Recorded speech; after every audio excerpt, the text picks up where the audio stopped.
नमस्कार दोस्तों, GST ITC को लेकर सुप्रीम कोर्ट का एक बड़ा डिसीजन आया है 20 मई 2025 को। आइए बताते हैं आपको पूरा जजमेंट क्या है, सुप्रीम कोर्ट ने ऐसा ऑर्डर क्यों पास किया, इसका बैकग्राउंड क्या था, इसके फैक्ट्स क्या थे। दोस्तों ये केस रिलेट करता है सफारी ट्रीटमेंट से। सफारी ट्रीट का जो केस था आपने वो ज़रूर पढ़ा होगा। अगर आप जीएसटी में प्रैक्टिस करते हैं तो ऐसा कोई पर्सन नहीं होगा जिसने सफारी रिट्रीट का केस जो है वो ना पढ़ा हो। फिर भी मैं आपको एक बार बैकग्राउंड बता देता हूँ कि सफारी रिट्रीट में सुप्रीम कोर्ट का 2024 में क्या जजमेंट आया था। पहले मैं आपको 2024 का जो जजमेंट था वो बता रहा हूँ। 2024 में सुप्रीम कोर्ट का जजमेंट आया था सफारी रिट्रीट में कि जो आईटीसी होता है नॉन मूवेबल प्रॉपर्टीज़ का, जैसे कि बिल्डिंग्स, मॉल्स, उससे रिलेटेड था कि उसका आईटीसी जो है वो मिलना चाहिए। आईटीसी क्यों मिलना चाहिए? उस केस में क्या था कि जो लीजिंग रेंट आ रहा था बिल्डर को, मॉल ओनर को, वो सेट ऑफ करना चाह रहा था अपने आईटीसी से। जो उनका मॉल बनाने में जो खर्चा हुआ उस पर जो आईटीसी था, उनका कहना ये था कि ये आईटीसी मेरा अलाउ होना चाहिए, सेट ऑफ होना चाहिए जो मेरा लीजिंग रेंट आ रहा है उसके जीएसटी से। तो सुप्रीम कोर्ट ने माना कि भाई हाँ, ये जो खर्चा हुआ ये डायरेक्टली लिंक्ड है आपकी आउटपुट सर्विस से, यानी कि इस खर्चे के किए बिना आपकी जो टैक्सेबल सप्लाई है वो हो ही नहीं सकती।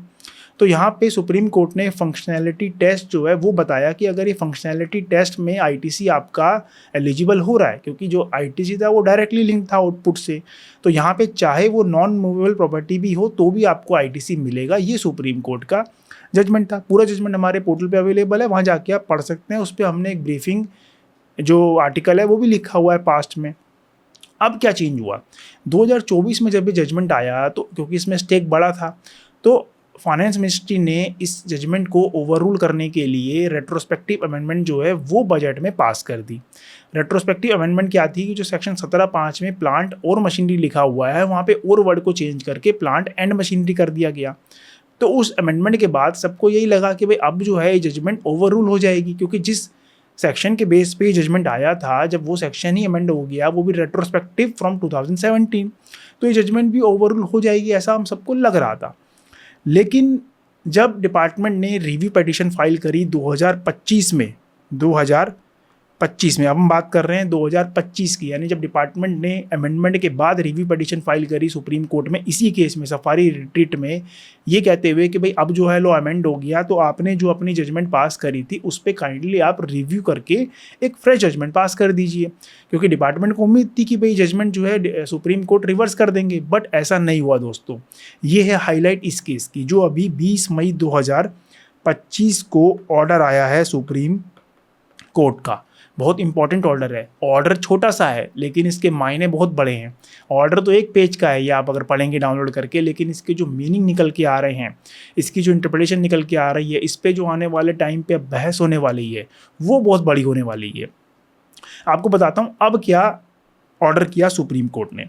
जैसा कि मैंने बताया कि डिपार्टमेंट ने रिव्यू लगाया था पिछले ऑर्डर के अगेंस्ट, तो सुप्रीम कोर्ट ने यहाँ पे क्या बोला है, सिंपल शॉर्ट में बताया है ऑनरेबल सुप्रीम कोर्ट ने कि we have gone through the review petition and peruse the judgment order dated 3 October 2024, जो कि सुप्रीम कोर्ट की पुराने वाली जजमेंट थी, which has been sought to be reviewed, जिसका रिव्यू मांगा गया है डिपार्टमेंट द्वारा। There is no error apparent on the record, यानी कि यहाँ पे सुप्रीम कोर्ट ने सिर्फ एक लाइन में रिव्यू पिटीशन डिसमिस कर दी है कि there is no error in the previous judgment. एक लाइन का ऑर्डर है लेकिन इसके मायने कितने बड़े हैं दोस्तों कि अब अगर रिव्यू पिटीशन डिसमिस हो गई है डिपार्टमेंट की, तो अब इस केस में जो सुप्रीम कोर्ट की ओरिजिनल जजमेंट है अक्टूबर 2024 की, वो ही एप्लीकेबल होगी आईटीसी के मैटर्स में। अब अगर हम उस आईटीसी के मैटर में ये जजमेंट एप्लीकेबल होगी तो यानी कि जो फंक्शनैलिटी टेस्ट सुप्रीम कोर्ट ने प्रिस्क्राइब किया था कि अगर आपका आईटीसी जो है वो डायरेक्टली लिंक्ड है, वो एसेंशियल है अपने आउटपुट सर्विस के लिए, तो आपको आईटीसी मिलेगा, चाहे वो आईटीसी आपका रिलेटेड करता हो किसी बिल्डिंग का, किसी मॉल का, किसी भी नॉन मूवेबल प्रॉपर्टी का। तो यहाँ पे अब डिपार्टमेंट आगे क्या करेगा और क्या स्टैंड लेगा। हालांकि टैक्स पेयर तो यही चाह रहा है, क्योंकि अगर हम एक्सपर्ट्स की देखें, जितने भी इंडस्ट्री एक्सपर्ट्स हैं, जो इंडस्ट्री ओनर्स हैं, जो स्टेक होल्डर्स हैं, जो रियल एस्टेट डेवलपर्स हैं, होटल ओनर्स हैं, मॉल्स ओनर्स हैं, वो सारे तो यही चाहते हैं कि भाई आईटीसी जब हमारा डायरेक्टली लिंक्ड है और एसेंशियल है आउटपुट सर्विस के लिए, तो हमें अलाउ क्यों नहीं कर रहे हैं आप। डिसअलाउ का कोई लॉजिक नहीं बनता, कोई रीज़न नहीं बनता। तो यहाँ पे सारे एक्सपर्ट्स का भी यही डिमांड है, सारे स्टेक होल्डर्स की, ओनर्स की भी यही डिमांड है कि आईटीसी मिलना चाहिए। सुप्रीम कोर्ट का जजमेंट भी यही कहता है कि आईटीसी मिलना चाहिए, लेकिन लॉ में रेट्रोस्पेक्टिव अमेंडमेंट करके मना कर दिया कि भाई नहीं मिलेगा। तो यहाँ पे मैं थोड़ा सा आपको ब्रीफ कर देता हूँ कि सुप्रीम कोर्ट ने डिसमिस कर ही दिया है जो मैंने आपको बताया, providing clear ground for tax payers under the GST resign.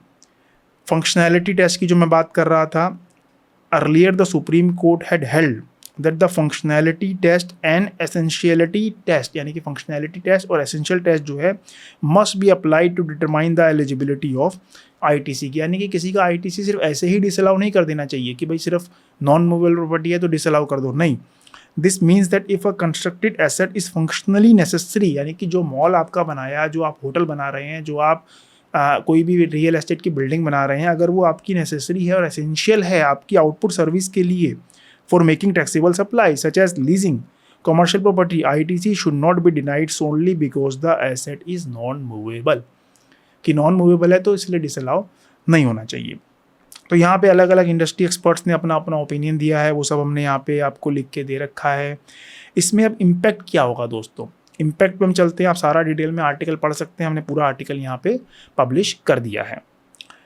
Impact क्या होगा, इम्पैक्ट ये है कि अब जिन जिन का एक तो केस पेंडिंग है वो सारे अपने केसेस को रीअसेस कर सकते हैं, यानी अपनी जो पोजीशन है उसको रिव्यू कर सकते हैं कि भाई अब इस जजमेंट के बेस पे और जो रिव्यू पिटीशन डिसमिस हुई है उसके बेस पे हमारा केस कहाँ स्टैंड करता है, हमारा फंक्शनैलिटी टेस्ट और एसेंशियल टेस्ट क्या कहता है कि ये जो हमने खर्चा किया, ये जो बिल्डिंग पे खर्चा हुआ, क्या ये एसेंशियल था, आउटपुट सर्विस के लिए एसेंशियल था, तो आपका एसेंशियल टेस्ट पास हो गया, तो आप भी जजमेंट को कोट करके अपनी लिटिगेशन को आगे परस्यू कर सकते हैं।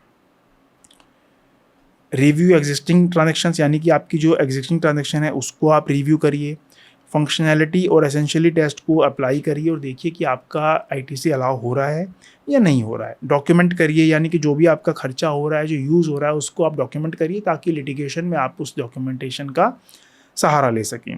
सीक रिफंड्स और रिक्लेम्स वेयर एवर एप्लीकेबल, यानी कहीं आपको लगता है कि आपका टैक्स अननेसेसरी डिसअलाउ किया गया है, गलत किया गया है, तो आप उसका रिफंड के लिए अप्लाई करिए, उसको लिटिगेट करिए, मैटर को आगे परस्यू करिए। तो अब देखने वाली बात है दोस्तों कि अब आगे इस कहानी में क्या मोड़ आता है। फिलहाल तो डिपार्टमेंट की review petition straight away dismiss हो गई है।